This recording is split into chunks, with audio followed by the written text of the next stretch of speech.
Welcome back to the deep dive. Usually when we sit down here, we're looking at something pretty specific. We look at a new piece of tech, or a shift in the geopolitical landscape, or maybe some historical event. We basically look at the players and the pieces on the board. Right. We look at the things that are actually happening in the world. Exactly.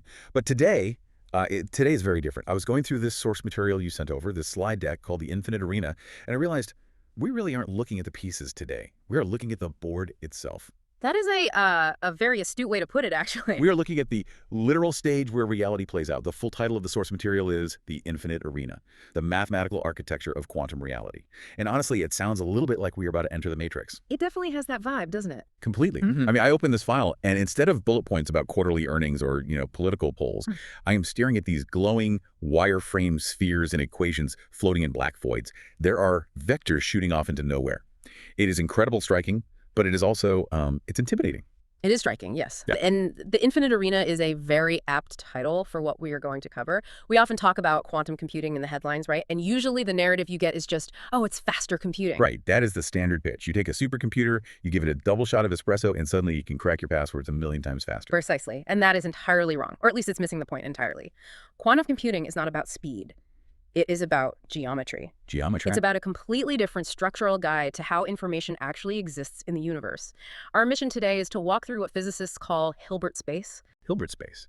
See, that is where you lose people. It sounds like a subdivision out in the suburbs where all the houses look exactly the same. Come live in Hilbert space estates. Far from it. Though if you did live there, your house could be in multiple places at once, which might complicate your mail delivery. No, Hilbert space is a purely mathematical construct. Think of it as the rigorous stage, the arena, where the totally counterintuitive, spooky laws of quantum mechanics actually become predictable, manageable tools. So our mission for this deep dive is to decode this arena. We are going to try and visualize this space for you. We need to go from the simple world we all know, the world of corners and hard edges, into this infinite surface.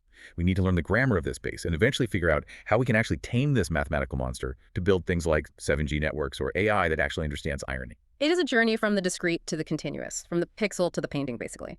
I really love that. From the pixel to the painting. Okay, let's just jump right in. I want to start with the very first concept in the material, which is this visual comparison between the old world and the new world. The sources call this section From Corners to Surfaces. The fundamental shift. So, for everyone listening, I want you to picture a cube, just a standard wireframe box floating in a black space. This represents the bit, the classical data that we use every single day on our phones and laptops. The classical cube. This is the world we are incredibly used to. It is the world of pure logic. And in the visual from the deck, there are these glowing dots, but they're only located at the very corners of the cube. There's one at the bottom left, let's call that coordinate 0, 0, 0, and there's one at the top right, 1, 1. That is the absolute essence of classical binary logic. Think about a light switch on your wall, a standard, cheap light switch. It is either up or it is down. There is no halfway. Well, physically, sure. While you are flipping it with your finger, it passes through the middle. But informationally, it does not store data in the middle. If you somehow leave a light switch hovering halfway between on and off, it is just broken. It is not a valid informational state. In the logic of the bit, you are forced to the corners. You are at corner A, which is 0, or corner B, which is 1. It's extremely rigid. It is rigid. That is the tyranny of the corner. You cannot be mostly on. You cannot be sort of off. You are locked into absolute certainty. Okay, so that is the old world. Yeah. Now, I want you to mentally dissolve that cube. Just get rid of the sharp edges. Replace it in your mind with a sphere, a perfect glowing translucent sphere. Kind of like a globe. This is the qubit. Yeah. And often in physics, we call this specific visualization the Bloch sphere. Right. And instead of a dot stuck in a corner, imagine an arrow. It starts at the very dead center of the sphere, and it points outward. And the tip of that arrow just touches the inside surface of the sphere. Now, here is the massive difference. That arrow can point straight up to the North Pole, and we can call that R0. It can point straight down to the South Pole, and that is R1.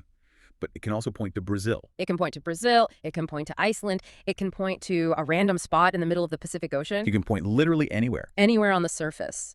This is the massive shift from discrete to continuous. We have moved from a toggle switch to, well, think of it like a trackball, or a very sophisticated dimmer dial that does not just go up and down, but can rotate freely in three-dimensional space. And the source material labels this specifically as a complex vector space. Yes, and the so what here is absolutely massive. If you are restricted to the corners of the cube, you can only say yes or no.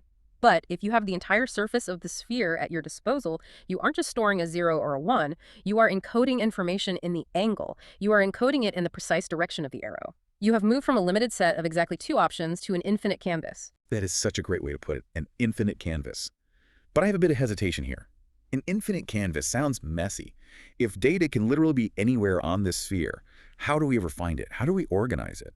If I tell a computer the answer is in Brazil, that is great. But how does the machine actually know where Brazil is? That's exactly the right question to ask. You cannot just have an infinite void. You need a coordinate system. You need rules of engagement. And that leads us directly to the definition of the arena itself. Hilbert space. Hilbert space. So the sources give a mathematical definition here that, I'm not going to lie, it made my eyes glaze over for a solid second. It says, a Hilbert space is a complete inner product space over complex numbers. I know. It sounds like legal fine print for a mortgage agreement. It really does. By signing here, you agree to inhabit a complete inner product space and waive your right to discrete geometry. But the material actually breaks this down to 3 core pillars. I want to unpack these because apparently these are the ground rules for how reality functions at the lowest level. It is the operating system of the universe. Let's take them one by one. Okay, pillar 1 is vector space. The slide says this space is capable of superposition and scaling. Okay, so think of our arrow inside the sphere again. A vector space simply means we are allowed to manipulate these arrows mathematically. Scaling is the easy one. It just means we can stretch the arrows longer or shrink them shorter. But superposition, that is the magic sauce. Superposition is the buzzword everyone throws around in sci-fi movies to sound smart. It is, but in this rigorous context, it has a very specific structural definition. It means we can add 2 quantum states together to create a perfectly valid third state. Like adding the state of pointing north and pointing east? Exactly. In the classical cube world, if you try to add the concept of off and the concept of on, you get nonsense. The computer crashes. It does not compute. But in a vector space, if you mathematically add an arrow pointing north and an arrow pointing east, you get a brand new vector pointing northeast. It is a completely valid address on the sphere. So it allows for a blending of states. It allows for extreme complexity. It allows a system to be multiple things at once, mathematically speaking, without breaking the rules of the space. Okay, that makes sense. Pillar number 2 is inner product. The symbol on the slide looks like a bracket with a line in the middle, an X, a vertical line, and a Y. The text says this is the tool for measuring geometry, calculating angles, distances, and overlap.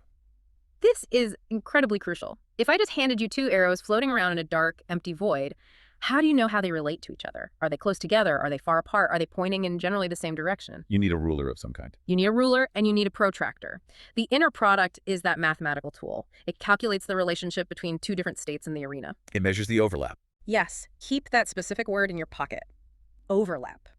In quantum mechanics, we care deeply about how much one state overlaps with another state. That overlap tells us about probabilities. If the 2 arrows are pointing the exact same way, the overlap is 100%. If one points north and one points east, well, there is some overlap. They share some geometrical space, but it is only partial. And what if they are pointing north and south? Then there's absolutely 0 overlap. They're exact opposites. Or in mathematical terms, we say they are orthogonal. The inner product is the compass that allows us to navigate the surface of the sphere. Without it, we would just be lost in the infinite. Got it. And the third pillar is completeness.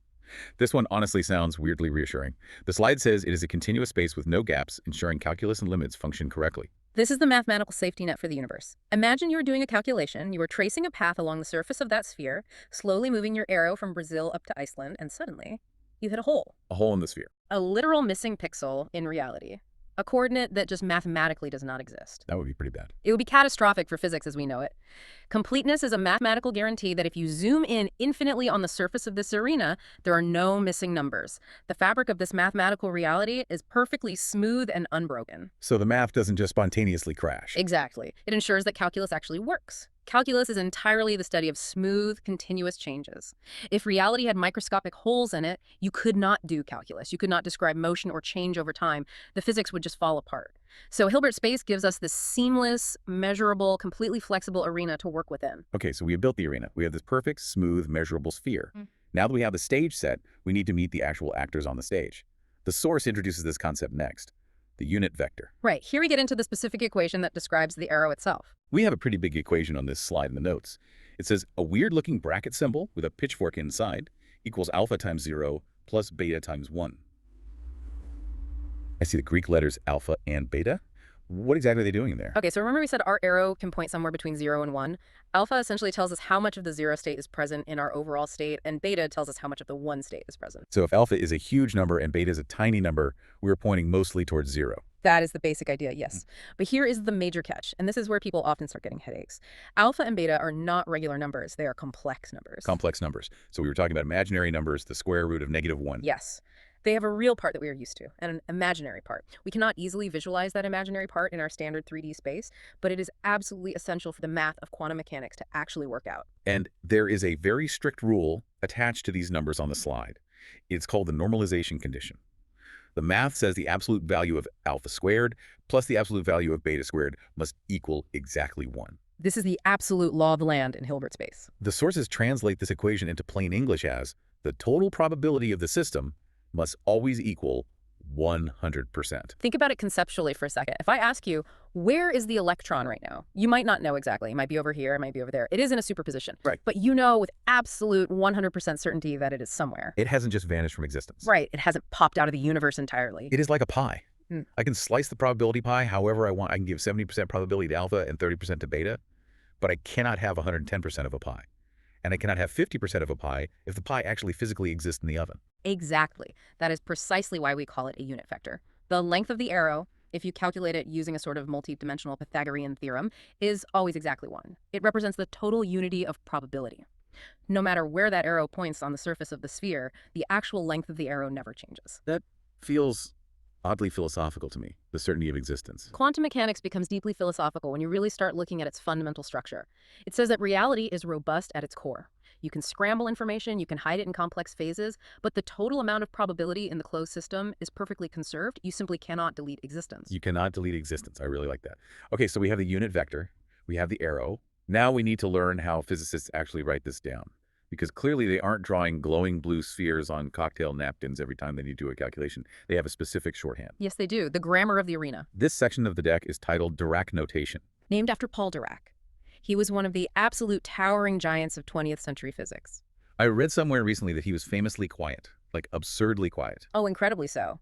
His colleagues at Cambridge actually jokingly defined a unit of measurement called a dirac, which was defined as exactly 1 word per hour. That sounds like my ideal kind of staff meeting, to be honest. But when he did bother to write things down, he was brilliant. He essentially created this entire notation because writing out full, massive matrices every single time he wanted to do a calculation was getting exhausting. He wanted a clean, elegant shorthand for the vectors. Well, looking at it, it looks a bit like a code. We have 2 main symbols here. The first one is called the ket. It is a vertical line, a symbol in the middle, and then an angle bracket pointing right. The source says this represents the state vector, and visually, if you open it up, it is a vertical column of complex numbers. The ket is the primary thing we have been talking about. It is the arrow. It represents the state of the quantum system right now. If you want to list the actual mathematical ingredients of your state, your alpha and your beta, you stack them vertically in a column. That vertical stack is a ket. Okay, that makes sense. Then right below that on the slide, we have the bra, which is essentially the mirror image. It is an angle bracket pointing left, the symbol, and then a vertical line. The source says this is the dual vector, and visually, it is a horizontal row of numbers. So you have the bra and the ket. Put them together. Bracket. Bracket.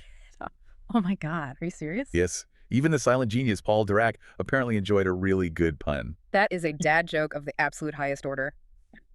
Bracket. Okay, so the bra is just the horizontal version of the ket, but the notes mention a highly technical detail here. It says to make a bra, use the conjugate transpose. That sounds intensely complicated. It sounds scary, but is really just a mathematical mirror. To turn a ket into a bra, you do not just take the vertical column and lay it down flat on its side. You also have to take the complex conjugate of all the numbers inside it. Which means doing what exactly? It means if you have an imaginary number in your column, like positive I, it becomes negative I in the row. You flip the mathematical sign of the imaginary part. Why do you need to do that? Because when you eventually bring them back together, when the bra formally meets the ket to do math, you want them to interact in a way that gives you a normal, real number. You need the imaginary parts to perfectly cancel each other out so you can get a final probability that actually makes sense in the real world. You can't have a probability of 3i. So the bra is almost like the antimatter version of the ket? In a structural way, yes. It is the lock that perfectly fits the key. And when you put them together, when the bra meets the ket, you get that inner product we talked about earlier, the overlap. The source says this creates a scalar value. A scalar, which is just a regular number. It is not a matrix. It is not a vector pointing anywhere. It is just a flat number. This number represents the physical overlap. It tells you mathematically, how much do these two quantum states agree with each other? If the scalar result is 0, they completely ignore each other. If it is exactly 1, they are perfectly identical. This grammar, this bracket notation, is how we calculate the likelihood of literally anything happening in the quantum world. Okay, so let's recap where we are. We have the infinite arena, which is the Hilbert space. We have the players on the stage, which are the unit vectors, or qubits. And we have the mathematical grammar, the Dirac notation. Now we need to see the actual action. How do these things move and change over time? The source material breaks this down into 2 completely different types of mechanics, measurement and evolution. And they are completely fundamentally different beasts. Let's start with measurement. The slide titles this The Shadow. The tragedy of measurement, as I like to call it. Tragedy. Why tragedy? I call it a tragedy because it violently destroys information. The visual graphic here shows our vector arrow pointing up at a strange angle, Let's say it's pointing toward Brazil, like we said earlier. But there is a light source above it, and the light is labeled Hermitian operator. The light shines down on the arrow, and it casts a flat shadow onto the ground beneath it.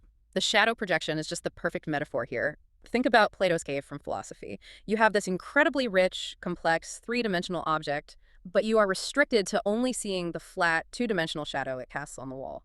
The source material states observables, like energy or spin, are Hermitian operators. Can we translate that out of math speak? Sure. In classical high school physics, energy is just a static property that an object possesses. A Right. baseball flying through the air has a certain amount of kinetic energy. You just look at it and measure it.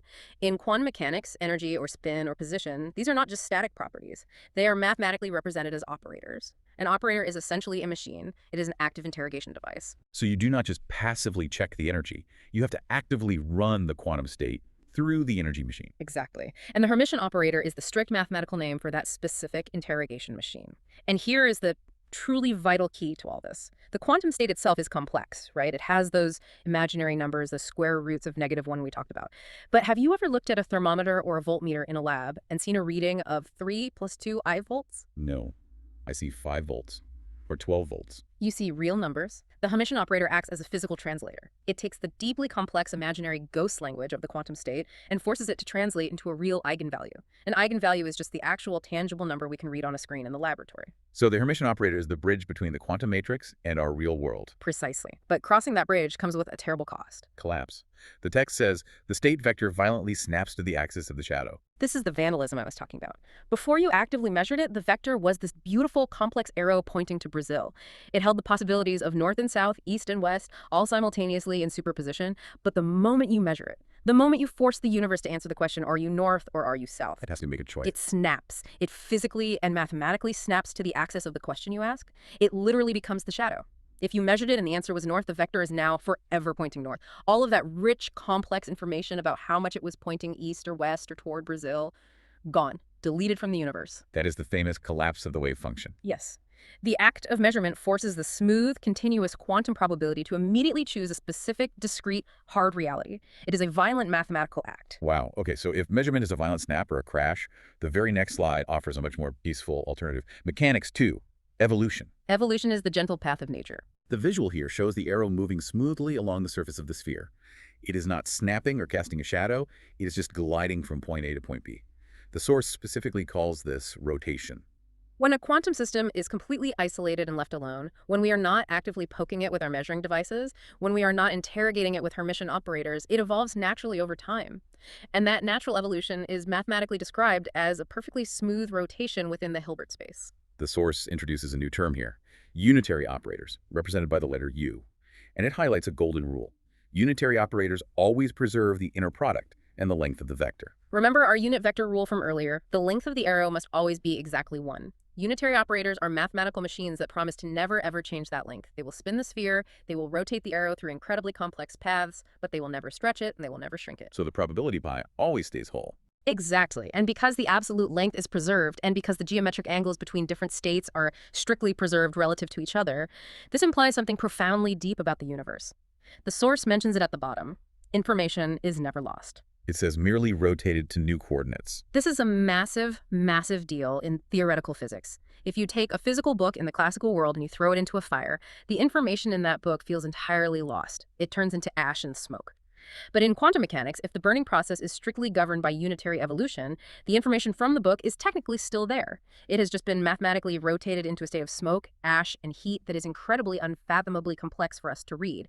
But theoretically, Theoretically, you could just rotate the whole system back. you could rotate it in reverse. You could apply the inverse unitary operator and reconstruct the entire book from the smoke. That is wild. So just to summarize the mechanics, measurement is a sudden snap, a projection where a ton of information is permanently lost. Right. But evolution is a smooth rotation where all information is perfectly preserved forever. That is the fundamental heartbeat of the universe. Rotate, rotate, rotate, and then we look at it and SNMP. Then we look away and it goes back to rotate, rotate, SNMP. Okay, now that we fundamentally understand how a single solitary qubit works, how it rotates and how it snaps, we need to talk about scale. Because one qubit is a neat trick, but you cannot run an entire universe or even a basic calculator on one qubit.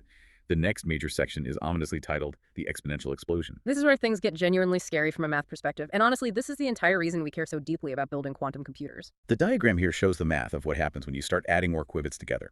It says 1 qubit equals 2 dimensions, which is 2 to the power of 1. 2 qubits equals 4 dimensions, 2 to the power of 2. It seems totally manageable and linear at first glance. But then it shows this massive, terrifying web of connections. And the rule is n qubits equals 2 to the power of n dimensions. We call this mathematical phenomenon the tensor product explosion. In normal classical computers, if I add one physical transistor to my silicon chip, I get a tiny little bit more processing power. It scales linearly. I add 1 bit, I have 2 bits, I add another, I have 3. But here in the arena, we are not adding dimensions, we are multiplying them. We are doubling the entire dimensional size of the arena with every single solitary qubit we add to the system. The exact equation on the slide is h total equals h1, then the circle with an x inside it, h2, and so on. That circle symbol is the tensor product. Yes. And I want you to look at the mind-blowing fact highlighted at the bottom of that page. I'm looking at it. It says 300 qubits creates a state space larger than the number of atoms in the observable universe. Wait, stop. 300.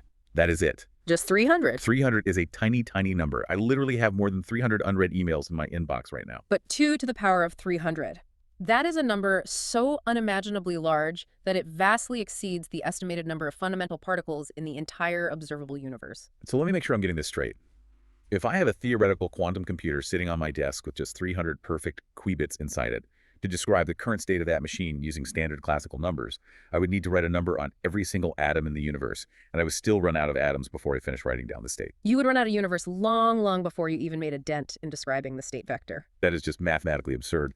It is the raw, terrifying power of the tensor product. And this right here is exactly why you cannot just simulate a large quantum computer on a classical supercomputer. Your laptop, or even the biggest supercomputer on Earth, would physically run out of memory before even finished properly describing the state of just 50 or 60 interacting qubits. That perfectly explains why we have to physically build the actual quantum machines. Because nature is casually running a simulation that we physically cannot emulate with regular silicon bits. Nature plays in this insanely high-dimensional arena effortlessly all the time. A single electron does not sit there and struggle with the math. It just inherently knows how to move in a space larger than the universe. We are just the apes trying to catch up to the math. And a huge part of that terrifying complexity is explained on the very next slide. Geometry of entanglement. Ah, yes. Einstein's famous spooky action at a distance. The visual here shows two of our blotospheres, sphere A and sphere B, and they are deeply connected by these glowing intertwined strands.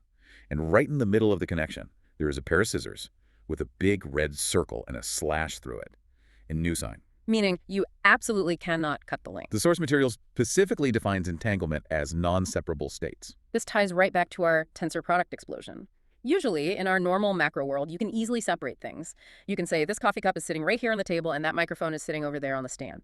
They are physically separate entities with their own properties. Right. If I move the cup, the mic doesn't care. Exactly. But when two quantum particles become entangled, the math of the Hilbert space effectively says there is no longer a system A. There is no longer system B. There is only a single unified system AB. They just merge together. They don't just merge, they entirely lose their individual physical identity. The equation on the slide is one of the famous Bell states. It reads, the state equals 1 over the square root of 2 times the state 0, 0 plus the state 1, 1.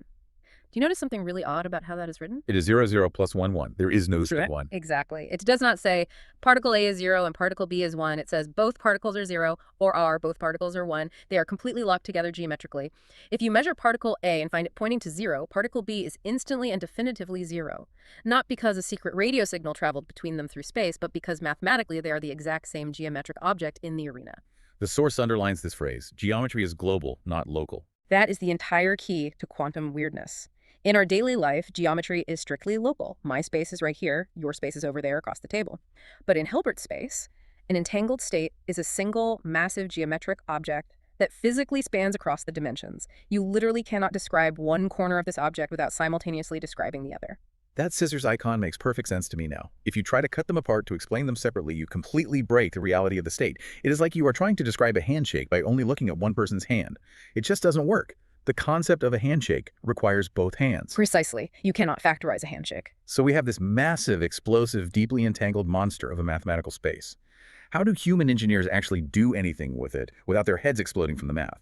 The next section addresses this. It is titled Taming Complexity, Tensor Networks. This is the practical engineering response to the exponential explosion we just talked about. We finally realized that the full Hilbert space is just too big. We can never use all of it. The slide shows a visual of a chain. It looks like little blue dials or nodes, and they're all connected by horizontal lines. It looks kind of like a pearl necklace. The lines are labeled virtual indices, and the nodes have lines pointing down labeled physical indices. What you're looking at is called an MPS, a matrix product state. It is a very specific type of tensor network. The text here says, The Hilbert space is too big to simulate directly. So is this essentially just a data compression method? It is exactly a compression method. Think about the phrase area laws that is mentioned down in the corner of that slide. It turns out most of that infinite arena, that terrifying 2 to the power of 300 space, is essentially empty. Or at least it only contains theoretical states that are wildly energetic and incredibly unlikely to ever actually occur in nature. Nature is inherently lazy. Nature always likes to find the lowest energy state. Exactly. Water flows downhill. And nature usually favors quantum states where entanglement is strictly local, neighbor to neighbor. An atom sitting in a crystal lattice usually only really cares about the atom right next to it, not an atom sitting on the other side of the galaxy. So instead of trying to mathematically calculate how qubit number 1 connects directly to qubit number 300, we just look at the local chain of connections. We rigorously decompose that massive, unwieldy, high-dimensional tensor into much smaller, manageable, interconnected parts.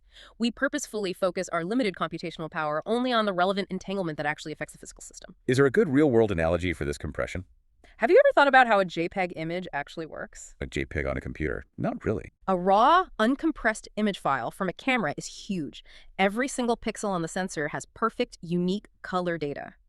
But a JPEG algorithm looks at the image and says, hey, this entire massive patch of sky up here is basically the exact same shade of blue. I do not need to save the data for every single pixel individually. I will just save a mathematical rule that says this general area is blue.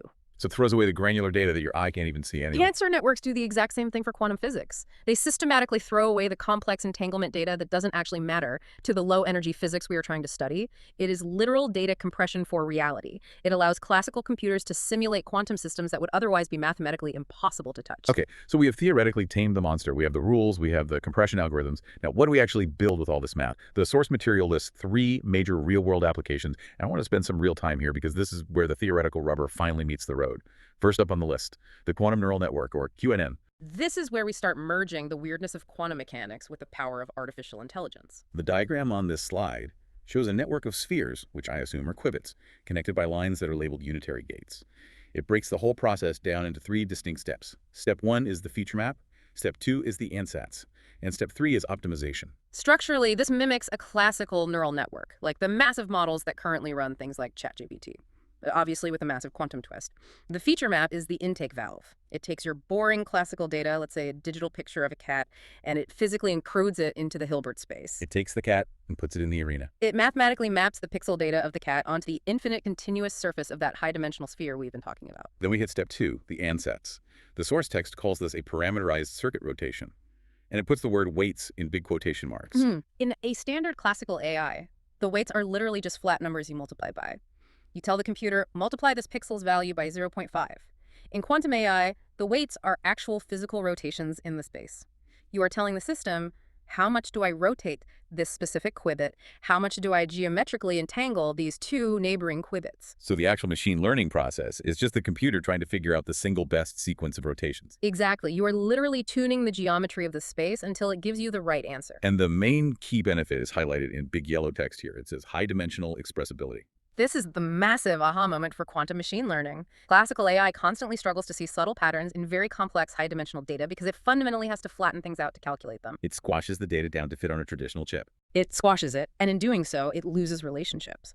But a QNN inherently lives and breathes in that high-dimensional tensor space. It can see intricate correlations and geometric patterns in the data that a classical computer is quite literally blind to. It's like trying to understand a highly complex 3D sculpture. A classical computer only gets to look at the flat 2D shadow it casts on the wall. But a quantum computer can physically walk around the sculpture and see every angle. That is a genuinely perfect analogy. The QNN walks around the sculpture in Hilbert space and effortlessly sees the hidden mathematical structure. That brings us to the next application, which honestly blew my mind. QNLP, Quantum Natural Language Processing. The subheadline is Meaning as Geometry. This one is absolutely wild. I personally love this emerging field. It is the exact intersection where structural linguistics meets quantum physics. The diagram they provide here is fascinating. It shows the simple English word queen, represented as a physical vector arrow. That arrow goes into a mathematical box labeled operator, R-E-D, and the arrow that comes out the other side is labeled red queen. It literally treats human language concepts as physical geometric vectors. We actually do something vaguely similar in classical AI. It is called word-to-vec. But QNLP takes the concept incredibly literally. The slide explicitly says, meaning as geometry. And it says grammar is treated as quantum gates, specifically entanglement operations.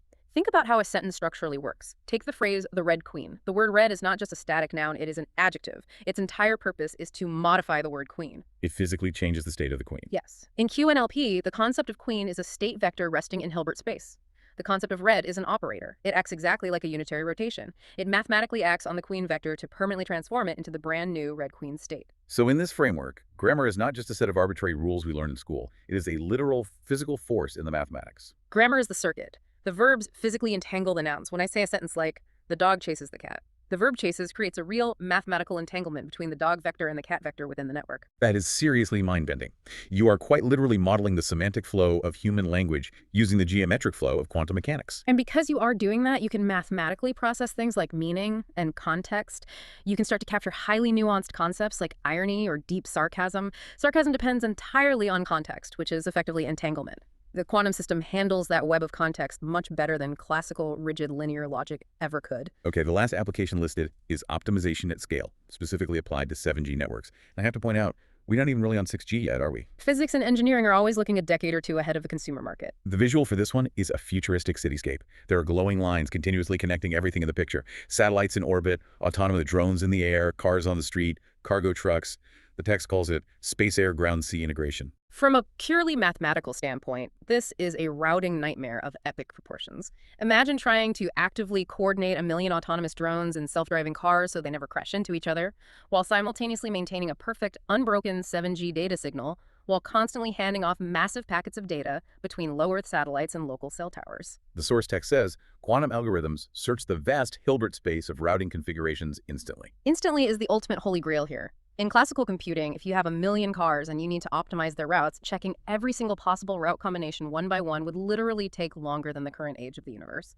It is a massive scaling of the classic traveling salesman problem. But because the Hilbert space is so unfathomably huge, it changes the game. Exactly. The quantum algorithm utilizes the power of superposition. It does not stupidly check route A, and then check route B, and then check route C. It physically explores a massive superposition of all possible routes simultaneously within the arena. And it just inherently finds the single best one. It uses quantum interference to naturally find the lowest energy state of the system. And that lowest energy state directly corresponds to the absolute most efficient traffic flow for the entire city. And the stated result on the slide is URLLC, ultra-reliable, low-latency communication. So when my autonomous car needs to know if that massive semi-truck is about to merge into my lane, the 7G network has already optimized the data path for that critical warning before it even happens. Precisely. Because it treated the entire city's chaotic traffic pattern not as a classical math problem, but as a pure geometry problem in the infinite arena. We are nearing the very end of the slide deck now. We have a final summary slide here titled The Axioms of the Arena. It is always good to formally review the rules of the game before we finish. The slide breaks it down into 4 distinct boxes. Let's just hit them one last time to solidify this. Box 1, state equals unit vector. That is our arrow on the continuous sphere. Representing the absolute conservation of existence, probability is always 100%. Box 2, measurement equals projection. The shadow on the wall. The violent snap. The sudden collapse of the wave function where infinite possibilities become one hard reality. Box 3, evolution equals unitary rotation. The smooth glide across the sphere. The perfect preservation of total information over time. And finally, box 4, composite equals tensor product. The exponential explosion of dimensions. The fundamental, inescapable interconnectedness of everything in the system through entanglement. Looking at these 4 axioms all together on one page, they really are the bedrock foundation of absolutely everything we just discussed for the past hour. They are the source code. If you can clearly visualize these 4 pictures in your mind, you genuinely understand the core architecture of quantum mechanics. It is remarkably elegant. It is incredibly weird, yes, but it is deeply elegant. It is rigorously beautiful. The very final section of the deck is titled The Computational Frontier. The visual is simple but striking. It just shows a continuous waveform, a green-yellow line undulating smoothly across a dark grid. A very fitting and peaceful end to a complex deck. The concluding text says, Hilbert spaces provide the rigorous stage where the counterintuitive laws of nature become predictable computational tools. That is the ultimate takeaway for anyone looking at this field. Quantum mechanics used to be purely a theoretical endeavor. It was just an abstract theory designed to explain why atoms didn't immediately collapse in on themselves. Then it evolved into deep philosophical debates. Schrodinger's cat being alive and dead, Einstein arguing with Bohr. But now it is actual physical engineering. We are finally using this rigorous mathematical stage to physically build the next generation of computers, communication networks, and artificial intelligence. There is a specific quote at the very bottom of the last slide that I really want to highlight. It says, nature does not care how we do this. However, the mathematical tools we use require us to enumerate qubits and multiply them. That is a profoundly humbling reminder for physicists. Nature just is. An electron flying through a vacuum does not sit down and solve a complex matrix equation to decide where it is allowed to go next. It just naturally goes. But for our monkey brains to understand it, for us to actually harness it and build technology out of it, we have to construct this massive, towering mathematical scaffold, this entire Hilbert space. We are painstakingly building a discrete digital mirror to try and reflect nature's perfectly smooth analog reality. So taking a step back, what does this all actually mean for the listener, for the person tuning into this deep dive who just wanted to fundamentally understand what a qubit actually is? It means we are all graduating. We as a species are graduating from the simple, rigid world of corners and entering the massed, continuous world of surfaces. We are actively leaving the binary age, the era of simple on and off switches, and we are stepping into the age of the infinite arena. After looking through all this, it really permanently changes how I look at a standard computer chip. It is not just a bunch of tiny physical switches to me anymore. It is a massive collection of potential rotating vectors. It absolutely changes your perspective once you see the geometry behind the screen. Okay, I have one final incredibly provocative thought I want to leave everyone with based on all this. We talked extensively about how evolution is just smooth rotation, and how under those rules, information is never permanently lost. And we also talked heavily about how entanglement makes geometry global, how everything naturally connects and merges. Yes, those are the core axioms. Well, if information is fundamentally never lost, and if eventually everything interacts and becomes entangled, and if the rigid math dictates that you literally cannot describe the parts of an entangled system separately, does that mathematically imply that reality, the entire physical universe itself, is just one single, unfathomably massive rotating vector inside an infinitely large Hilbert space? What you are describing is actually a highly debated concept in theoretical physics known as the wave function of the universe. And if you strictly subscribe to the four fundamental axioms we just spent this deep dive exploring, the pure mathematics strongly suggests that the answer to your question might actually be yes. Just one single giant arrow smoothly spinning in the dark, containing absolutely everything that ever was, is, or ever will be. It is a truly fascinating and somewhat terrifying thought to end on. Next time you think about a simple computer bit, I highly encourage you to visualize that continuous glowing sphere instead. Thank you all for joining us on this deep dive. See you all in the arena.